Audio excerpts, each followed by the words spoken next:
Hello, and welcome to the latest installment of Law & Order, the video series where I look at and unpack stories from games. In this one, we'll be looking at Remedy Entertainment's 2019 action-adventure game, Control. This game features a government agency named the Federal Bureau of Control, a top-secret agency dedicated to containing and studying paranatural phenomena. This game was incredible in terms of its gameplay, and it has connections, some minor, some more obvious, to other games by Remedy, such as Quantum Break and Alan Wake. This game was deep, but as is the case with these very complex games, it's extremely easy to miss things whilst playing. Even I had to scrub through my captured gameplay footage to re-understand certain story elements. I'll begin with a brief explanation of the plot for this game, and then we'll unpack certain story elements afterwards. Feel free to use the video chapters below if you wish to skip the plot explanation. Here's the usual spoiler warning for both Control and Alan Wake. With all that being said, let's get into the video.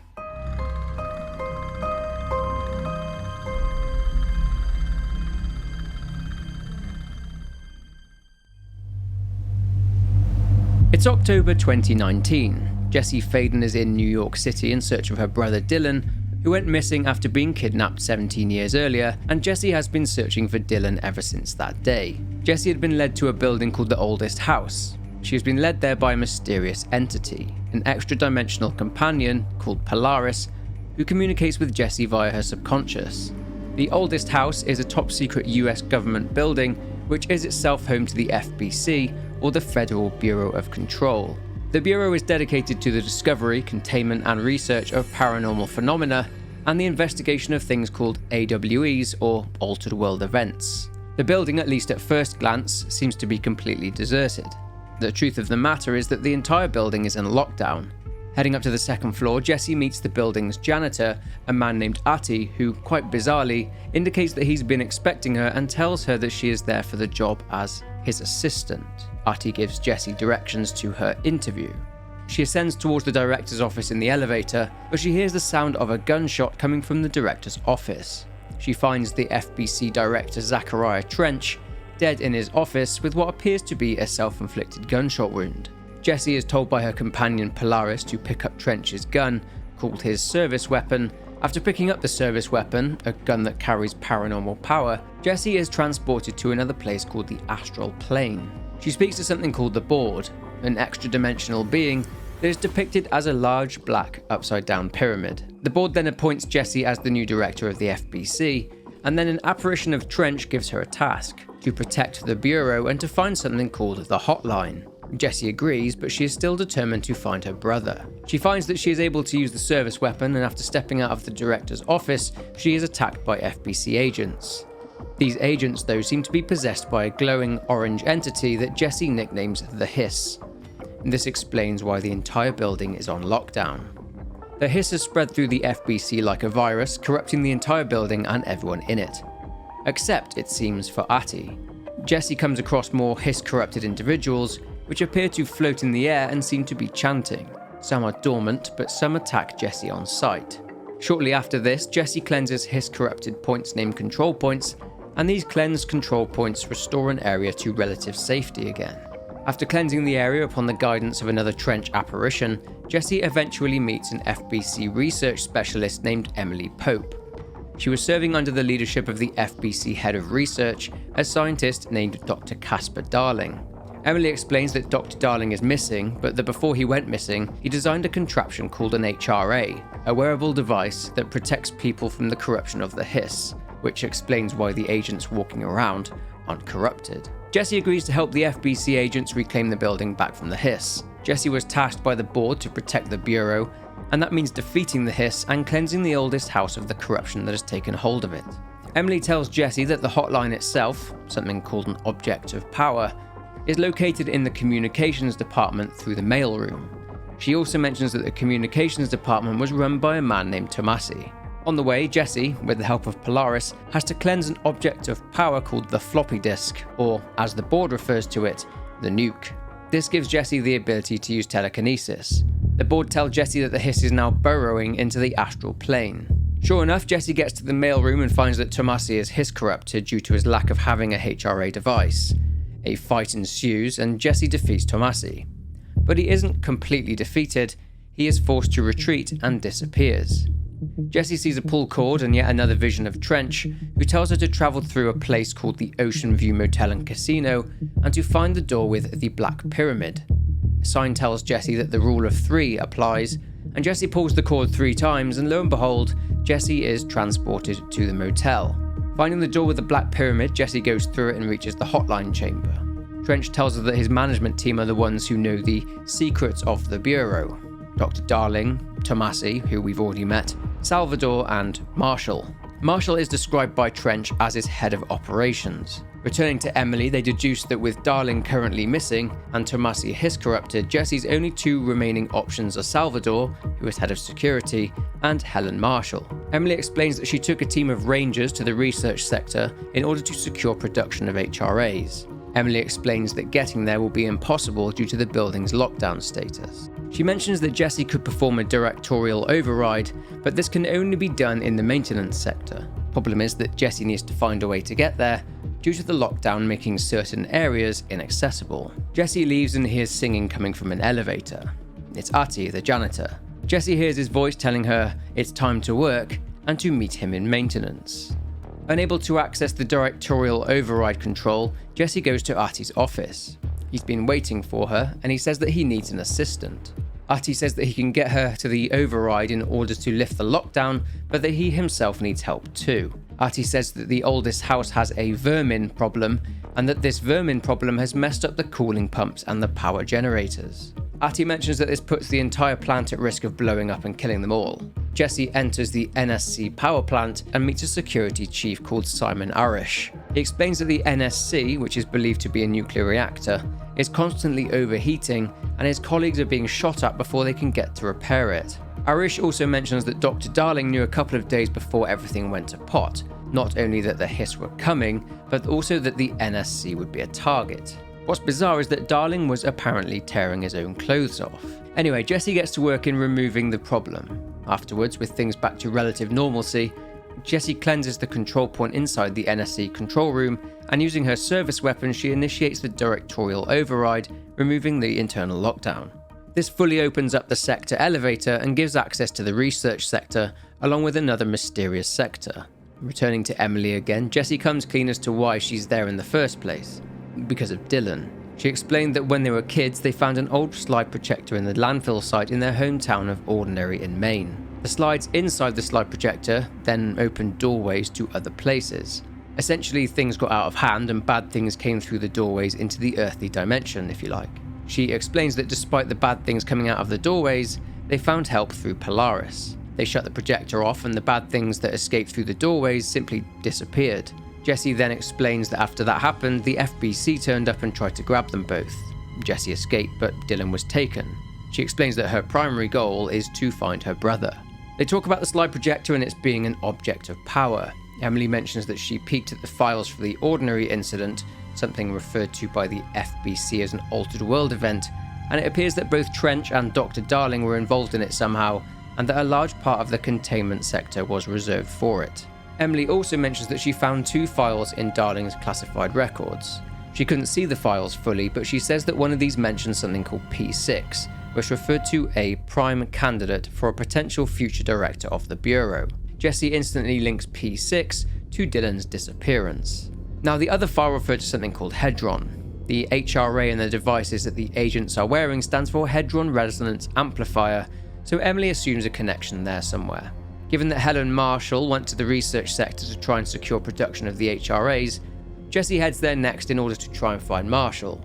She enters the parapsychology sector and hears Marshall over the intercom asking for help as they've encountered heavy resistance. Jessie speaks to Marshall, and after taking the elevator, she finally meets her. Marshall explains that Darling created the HRAs in his lab, which is nearby, and that they need more of them, but Marshall explains that the Rangers aren't capable of clearing the area surrounding it. Jessie offers to clear out the Hiss. Jessie eventually clears the Hiss out and finds the HRA machine and activates it. However, the black rock prism on top of the HRA machine basically blows up, disintegrates. They'll need more prisms in order to make the machine work. There is a black rock processing site in the maintenance sector and Darling has a lab there. Jessie asks Marshall about Dylan, but Marshall plays hardball. Once Jessie helps them get the HRA machine working, then she'll talk to her about Dylan.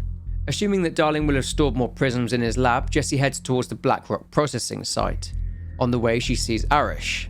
He mentions that a hiss monster has decided to move in. He also says that Salvador took a team into the containment sector just before the lockdown, but that no one has seen him since. Jessie finds a container for some prisms, but they've been shattered. She is attacked by the monster that Arish was talking about. It's no match for Jessie though, she defeats it. Entering the lab, Jessie finds a keycard which will grant her entry into the Blackrock quarry, where she hopes she will find prisms there instead. Explosives have been set up in the quarry in an attempt to excavate the prisms, and thankfully all Jessie has to do is detonate the existing explosives. She collects the Blackrock prism. Marshall, now in Central Executive, is delighted and gets HRA production running again. Now for the information that Jessie has worked so hard for. Dylan is right there in the bureau. Dylan, true to Jessie's earlier suspicions, was Prime Candidate 6, or P6. Dylan was to be the future director. That was until his power changed him, and he hurt people. Dylan is being kept in the containment sector in a place called the Panopticon. Marshall tells Jessie to be careful as, in her words, Dylan is dangerous, and that she shouldn't let him out. Jessie goes to the Panopticon. She meets with Panopticon supervisor, a man named Frederick Langston. Langston mentions that there have been cell breaches. The Panopticon is basically a repository for altered items and objects of power. Langston reveals that Dylan is in the maximum security cells on the upper level of the Panopticon. First though, Jessie needs to deal with a small problem, a Benikoff TV. According to Langston, the TV is a level 5 object of power, and that if they don't contain it soon, it'll tear the Panopticon apart. Salvador and his team went to deal with it, but as mentioned earlier, no one's heard back from him. Jessie heads to the 4th floor and approaches the TV. It starts to shift the world around it, and Jessie comes across the remnants of Salvador and his team, all hiss corrupted. She defeats them all and cleanses the TV. At the same time, Jessie binds the TV to herself and inherits the ability to levitate. Having removed the threat to the Panopticon, she can now go and find Dylan. She reaches the P6 cell and, well, it's a mess. The cell is empty, Dylan has escaped, and Jessie's name is scrawled on the wall. Emily contacts Jessie through the intercom and says that Dylan is there in Central Executive, waiting for her. Dylan has given himself up and has been affected by the hiss. Upon speaking to Emily in person again, Jessie finds out that although Dylan got affected by the hiss, it's manifesting in him differently to other people. Going to see Dylan, Jessie finds that he's been contained again on the upper floors of Central Executive. Dylan is floating in true hiss style, spouting all sorts of mumbo-jumbo and is talking in third person, saying that he's not Dylan. He says that Darling and Trench made sure of that, and that the hiss made him better. She asks Polaris for help getting the hiss out of his head. Dylan, or rather the hiss inside Dylan, gets very angry when sensing the presence of Polaris. Hiss-corrupted Dylan says that the hiss got out into the oldest house through the slide projector that they found in Ordinary. Jessie figures that if they shut off the slide projector, then maybe they can stop the hiss.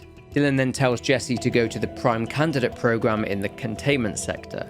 Upon arriving, another apparition of Trench reveals that the Bureau needs a director. He mentions P6, who we know is Dylan, and then he also mentions P7, another Prime Candidate. Jessie sees a video from Dr. Darling, obsessed by Dylan's potential, and he mentions someone called Northmore, but we'll discuss Northmore later in the video. Jessie then enters a room dedicated to P7. No prizes for guessing who P7 is. Yep, it's Jessie herself. The FBC have been observing her activities for a long time. Jessie goes to the Ordinary Altered World event area. They've made a model of the environment and the town. In there, Jessie discovers that the FBC moved the entire landfill site to the oldest house. She then sees a video made by Dr. Darling.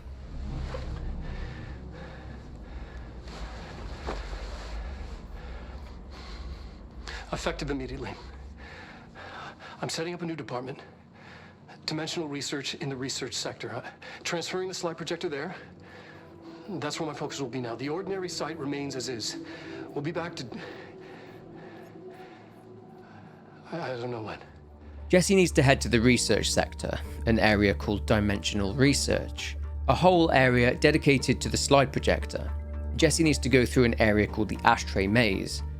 She needs to track down Ahti, who can help her get through the shifting corridors of the maze. Ahti leads Jessie to a very strange, restricted area. Ahti is off on vacation, but he shows up and gives her his cassette player. He says it will help her get through the maze. Returning to the maze, Ahti's cassette player does just that. Jessie crosses the maze and reaches dimensional research. She finds where the projector is kept, but alas, it isn't there. It's been moved again. Tapes from Darling show that the expeditions into the doorway on slide number 36, to a dimension they creatively dubbed Slidescape 36, resulted in lots of casualties. But they discovered a living organism there called Hedron. What's more is that Hedron is Polaris. And that is another reason why she brought Jessie to the oldest house, because Darling and Trench took Hedron to the oldest house. Jessie investigates the Hedron chamber and comes face to face with Polaris. However, the Hiss attack Polaris inside the Hedron chamber. Despite Jessie's best efforts in cleansing the attacking Hiss siphons, the Hiss destroy Hedron and Jessie's mind is invaded by the Hiss. Jessie enters a loop sequence in which she is just a normal FBC employee doing admin work. She has to complete a number of tasks and then eventually she will deliver some mail to Trench in his office. Jessie quickly realises that this is in fact a nightmare in which she is trying to find Polaris within herself, but she cannot feel or find her. What makes matters worse is that the Hiss is trying to corrupt her just like it did with Trench. She learns through this nightmare that the Hiss got to Trench whilst on an expedition to Slidescape 36, meaning that Trench was the first to become corrupted. Then back at the bureau, the Hiss led Trench to turn on the slide projector, allowing the Hiss into the oldest house. She receives a call on the hotline and it's Dr. Darling. He's in the astral plane and he tells her that she needs to go to his office and that it's the end game.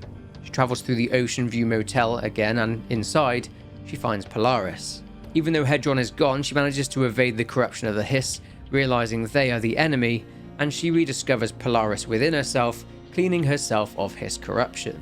This is because even though Hedron was destroyed, Hedron transferred itself to Jessie and bound to Polaris, and Jessie essentially became the new resonance point to which the HRAs would connect to and draw power from. She heads to the nostalgia department in order to shut off the slide projector, but when she gets there she finds a fully corrupted Dylan being used by the Hiss to stop Jessie from turning off the projector. Given her colossal powers now that she's essentially the new Hedron, Jessie purges Dylan and cleanses him of the Hiss, turning off the projector. Dylan, due to his ordeal, is in a coma. The Hiss has lost their source, which was the slide projector, but there is still some remaining Hiss resonance inside the oldest house. The lockdown therefore needs to stay in place until the last remaining shred of Hiss is removed and cleansed. So the main storyline for the game ends there. There were a couple of expansion DLCs released. One was an Alan Wake Altered World event DLC, and the other one, which we'll be discussing in this section, is the DLC titled The Foundation. So let's begin. After the long ordeal of locating the slide projector and turning off the source of the Hiss, Jessie still has a job to do, to protect the Bureau, and has to go and talk with the board. When she talks to them on the hotline, they mention that there is a new threat to the Bureau in a place called the Foundation. It's the location of something called the Nail. Jessie travels to the maintenance sector, the mysterious location where Ahti previously gave Jessie his cassette player, and she sees a large stone column which depicts a tree.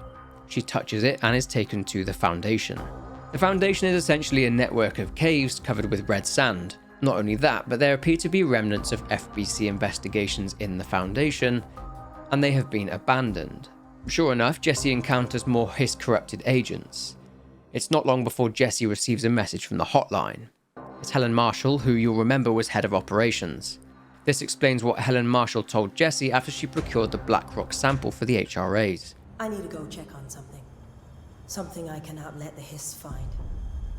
It shouldn't take long, but you must watch the Bureau while I'm gone. Jessie figures that she needs to find Helen Marshall, or at least find out what happened to her, so she starts to search. Shortly afterwards, Jessie comes across the Nail. Its appearance resembles that of something from the astral plane. There's a reason for the resemblance. The Nail acts as a go-between or a conduit for the oldest house and the astral plane.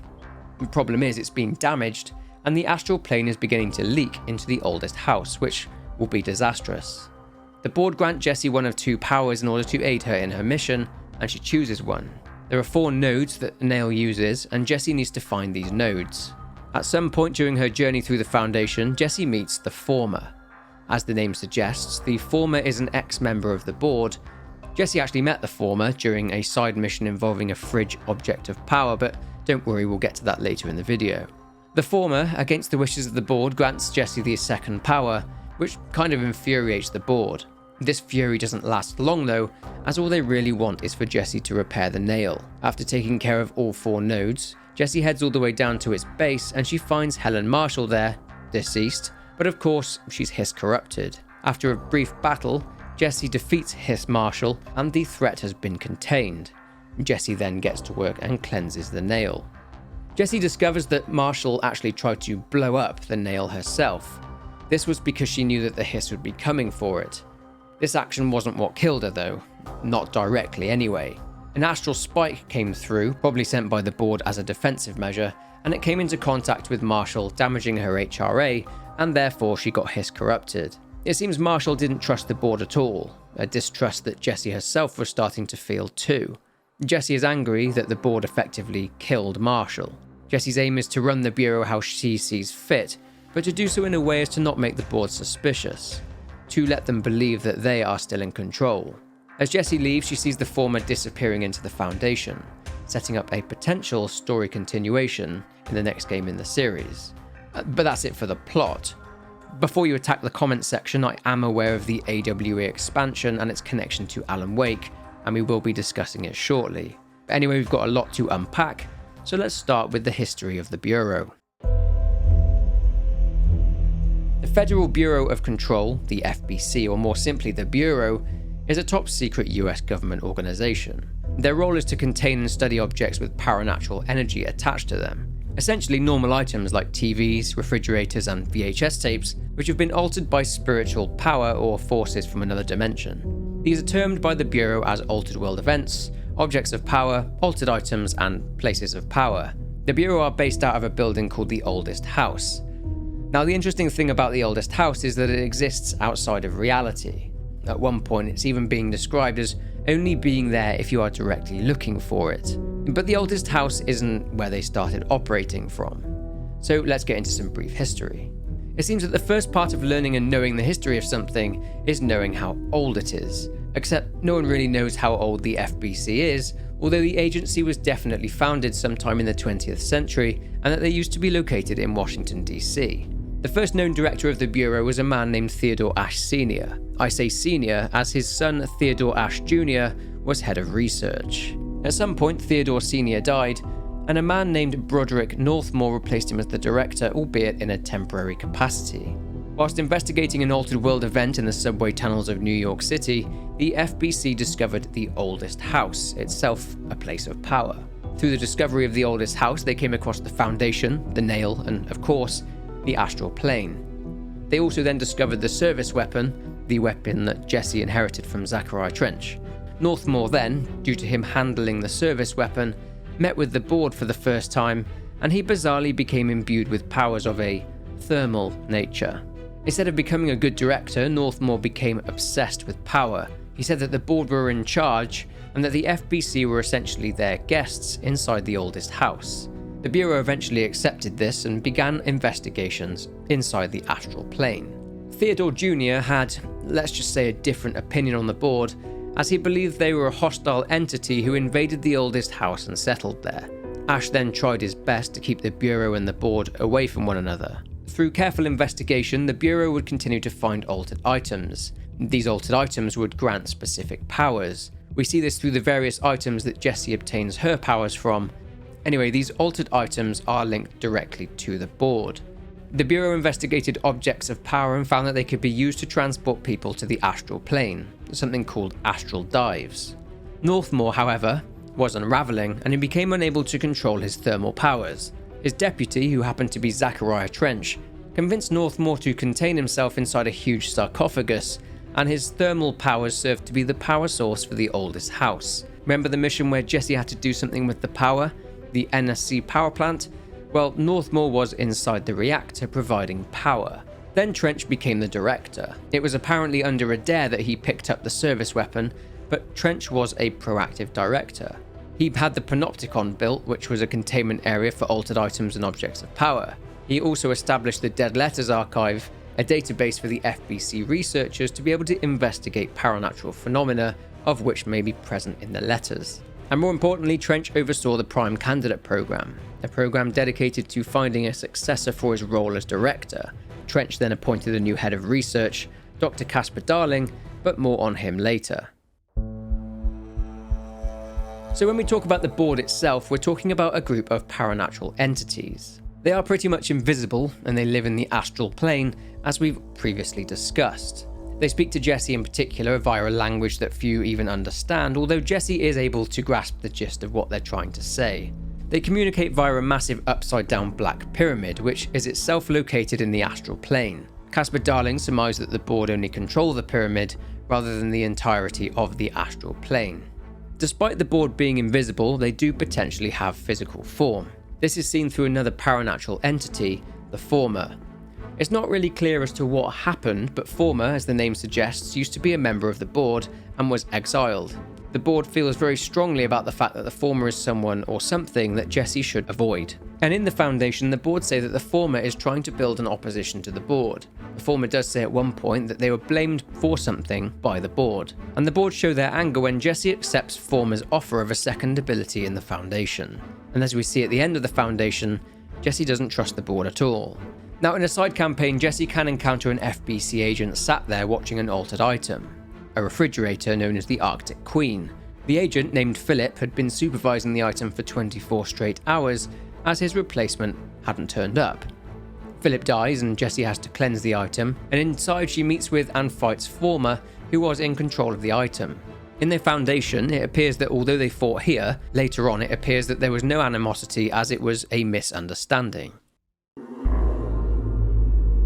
So we now turn our attention onto what happened to Jesse and Dylan, and how they ended up in the interests of the FBC. In August of 2002, an 11-year-old Jessie Faden, along with her brother Dylan, were playing around at a local landfill site in their hometown of Ordinary in Maine. They stumbled upon an old slide projector containing 8 slides. These slides actually acted as physical paths or doorways to other dimensions. The FBC termed these places slidescapes. Jesse and Dylan explored a slidescape called Slidescape 36. Reaching the slidescape, Jesse and Dylan found themselves in what appeared to be a desert-like location featuring 5 pillars, later named the Hand, due to the 5 pillars resembling fingers on the hand. No sound existed in the slidescape, but it was home to a mysterious type of resonance. Jesse and Dylan spoke to and communicated with an entity, something Jesse described as being like a star. This entity would be named Polaris and would communicate with Jesse via her subconscious. And you entered the building when it was already in the lockdown, before you became the new director? How? I'm not ready to tell her about you yet. Jesse became good friends with Polaris, but Dylan, well, let's just say that Dylan didn't feel the same affection for Polaris, but we'll get to that. Jesse and Dylan also placed in and explored a few slides with their friends, but the things they experienced and came across started to affect the real-world community of Ordinary. Some of their friends, called Tom, Freddie, and Hugo, became influenced by an entity in one of the slidescapes called the Not Mother. The 3 boys became violent and they attacked their teacher, killing them. Tom went a bit further and bashed the poor woman's head in, leading to him being arrested and dragged off by the police. But whilst he was being taken away, Tom screamed and said that the Not Mother would make them all go away. A curfew was then put in place for all the children in the town. It didn't end there.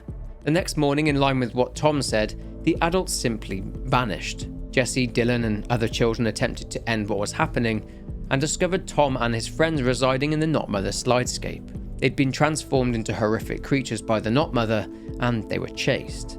Jesse changed the slide to Slidescape 36, and Polaris informed her how to turn the projector off. She did so, and the Not Mother, along with Tom and his friends, disappeared. Jesse then burned all the slides except for Slidescape 36. The Ordinary Altered World event had ended. Then, of course, years later, Hedron awoke the dormant Polaris inside Jesse, and she was led to the oldest house. The following month, after the Ordinary Altered World event, Director Trench and Dr. Darling led an FBC team on an investigation to Ordinary. Jesse and Dylan were questioned by the FBC, and they told the agents what had happened with the projector. The agents attempted to detain the siblings, and Jesse managed to escape, but Dylan was captured.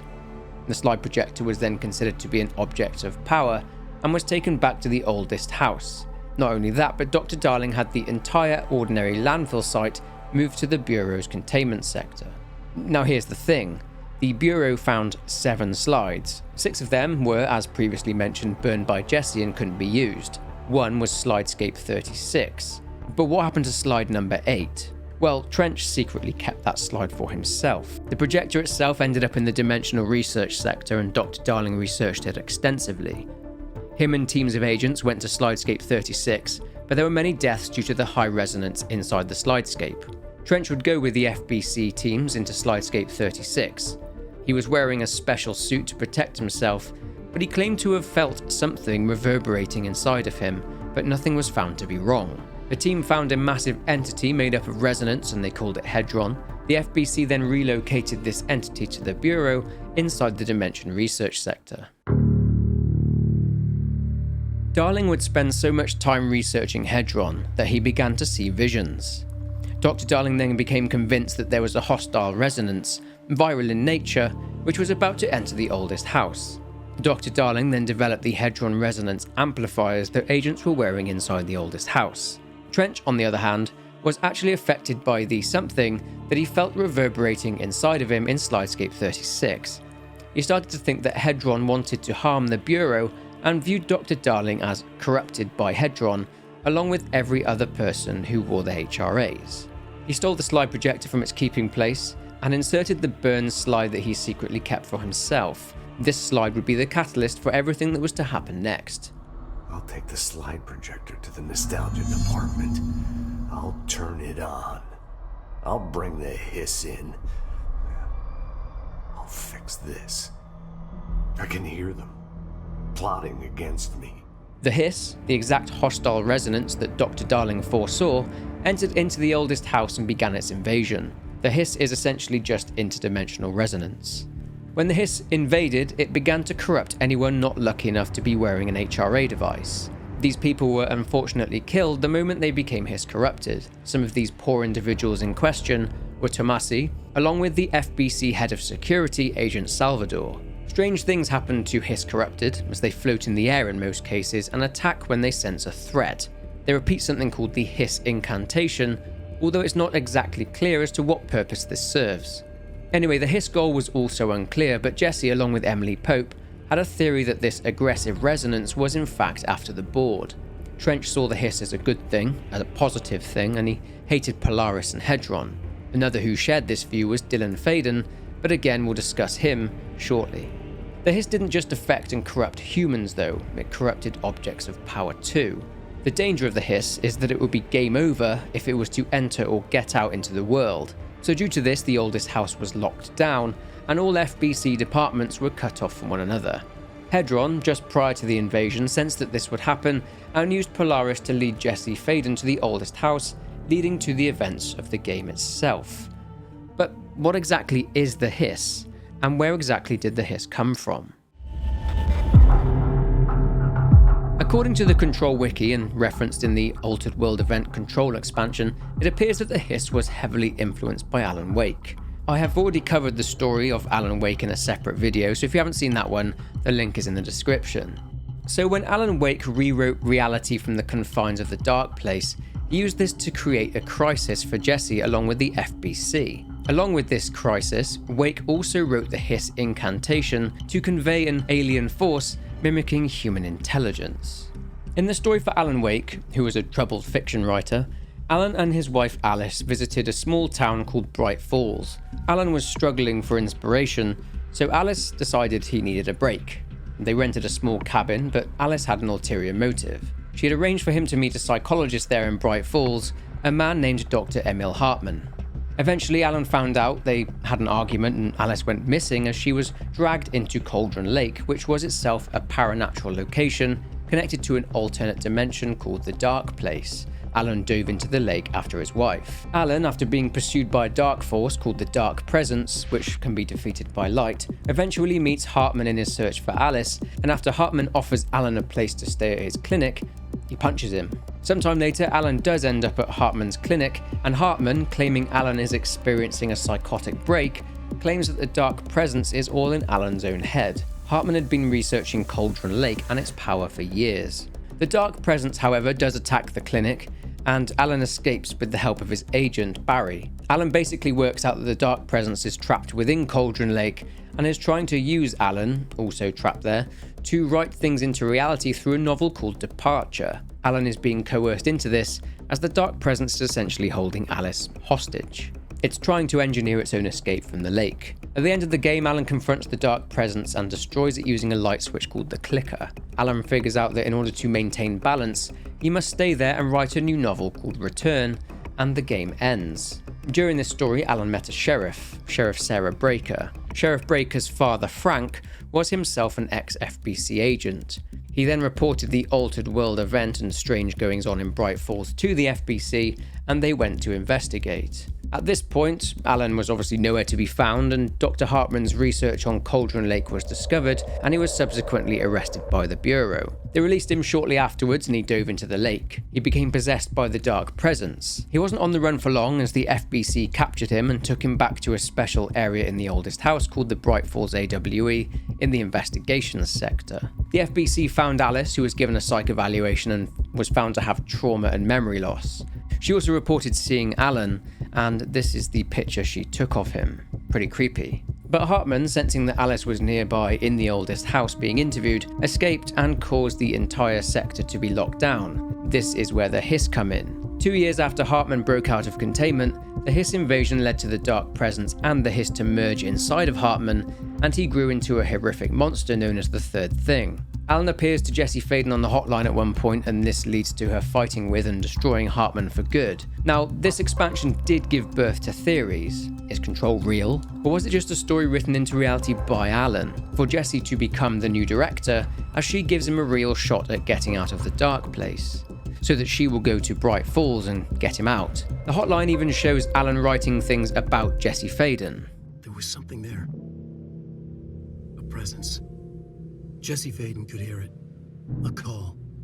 It was faint, reaching for her from a dark place. Faden was sensitive to visitations. She had them all the time. From her guiding star and the previous director. She was the perfect receiver. As if she'd been made for this. Faden paused to feel it. The force at play here. It was changing things around her, subtle, trying to make her act. Faden didn't like that. Her guide felt it too. Polaris didn't flare up in defense as with the Hiss, so it wasn't all bad. Not a hostile transmission. It was powerful, but it was coming from far away, and made weak because of the distance. It was a distress call. Faden sensed a drowning man, a man desperate to escape. She sensed something else too. A hunger in the dark, not unlike the hostile resonance, waiting. She knew that desperate acts can have grim consequences. It was this, more than the man's despair, that made her follow the call. Who knows, but with sequels for both Control and Alan Wake confirmed as being in the works, I guess we'll find out more soon. The Bureau also found various items which became altered items, such as the Oh Dear Diner Thermos, a collectible in Alan Wake, along with a typewritten page which was contained within the Panopticon. So let's talk Dylan, or more largely the Prime Candidate program. The program was actually formed before Trench took over as director. It was formed to find, as the name suggests, a candidate to replace him as director. The program was ramped up by Trench, such were the heavy burdens upon whomever was the director. At the time that the game takes place, there were 7 potential candidates, although candidates 1 to 5 were considered to be dead ends. Candidate number 6 was Dylan, as we've already discussed. Dylan was under the supervision of Dr. Darling. A series named Threshold Kids was created to try and teach Dylan about para-utilitarianism and paranatural phenomena. But Dylan became violent, increasingly so over time. He eventually killed an FBC agent, and a lot of people considered Dylan inherently dangerous. Darling managed to convince a lot of these people that Dylan was just reacting to the stress applied by the Bureau. Nonetheless, Dylan was put into strict isolation. The continued examinations resulted in more violent outbursts and more agents being killed. Due to this, Dylan was further isolated inside the Panopticon and simply became yet another failed candidate. The Bureau, then aware of the existence of Jessie after she escaped them at the landfill site in Ordinary, was earmarked as a prime candidate number 7, and the Bureau watched her for a long time. Dylan, though, would remain in that quarantine up until the point that he broke out, after being possessed by the hiss during its invasion of the oldest house. Unlike others, though, Dylan managed to retain both his life and his mental faculties due to his childhood connection to Polaris, but after being cleansed by Jesse, as discussed, Dylan fell into a coma. As a side note, one of the prime candidates for the role of FBC director was none other than Alan Wake, after the Bright Falls AWE. That was until Alan Wake went missing, so he himself was also considered to be a lost cause. So we know that for the entirety of the game, Casper Darling is missing, but what exactly happened to him? We've already looked at when Dr. Darling started work at the Bureau, and we see parts of his work throughout the game in that he made a series of educational videos on paranatural topics, and these videos were shown in various departments around the oldest house. As previously mentioned, Darling supervised Dylan in his prime candidacy, but the truth is that when Dylan was isolated and, let's be honest, imprisoned within his cell in the Panopticon, Darling actually made the choice to completely abandon Dylan. Darling was in fact rebuked by the Bureau's investigations department, and they called for him to face the consequences of his inhumane experiments on and his treatment of Dylan. But Darling and his research were both considered extremely important to the goals of the Bureau, and the investigations department's concerns were effectively washed away. Now again, as discussed earlier, Darling exposed himself to the high amounts of resonance emitted by Hedron up until the point that Hedron warned him about the coming hiss invasion. He then created the HRAs, saving many lives, potentially including the lives of the entire human race. Darling, like in his educational videos, would document his degrading mental state. In these videos, Darling indicates that Hedron had showed him a final message. In his words, something wonderful. He built a huge HRA and used it to protect Hedron's chamber from the malicious hiss resonance. Then Darling shut himself in with Hedron. It's not explained where exactly Darling went at this point, but it's considered that he ended up in a completely different plane of existence. Again, maybe we'll find out more if and when the next game comes out. For this last part, we'll take a look at my favourite character, Ahti the janitor. Earlier in the video, we looked at the Bureau's expedition to the Foundation upon their discovery of the oldest house. Whilst there, it's here that Dr. Ash came across Ahti, a seemingly finished gentleman who claimed to be the janitor of the oldest house and knew pretty much all there was to know about the place. Whilst Ahti is technically a janitor, he is actually essential to everyone's safety and survival inside the oldest house. You see, Ahti is a paranatural entity who performs duties like any janitor would: cleaning, maintenance, looking after the plants, and so on and so forth. He was labelled by the Bureau as Entity A001. The importance of his duties are shown throughout the side missions where Jesse performs various tasks to help Ahti out. One of these tasks involved restarting the Northmore sarcophagus container's coolant pumps. If failed, there would be a complete reactor meltdown and everything and everyone would be destroyed. Another involves Jesse throwing barrels of toxic waste into a furnace. This is actually to feed an entity inside the furnace, which apparently makes wheezing noises and feeds on humans. The Bureau did actually attempt to film and observe Ahti, but this ended up resulting in yet another altered item, the VHS cassette tape. This cassette tape is effectively stuck inside the VHS player of a television set, and anyone who watches it is rendered incapable of movement, speech, or thought for an unknown amount of time. But that's it for this video on Control. There's likely going to be a sequel at some point, and I for one am looking forward to it. In the meantime, Alan Wake 2 has been confirmed a few months back, so we've also got that to look forward to. If you do want to have a more detailed look at Control, then I'd suggest a channel called Gaming University. They do a much better job than I did in explaining certain parts of the lore. I'll link their channel down below so that you can go and check it out for yourself. But if you enjoyed this video, then please leave a like and subscribe to the channel to support, and leave your thoughts and theories down below. But for now, take care, and I will see you in the next one.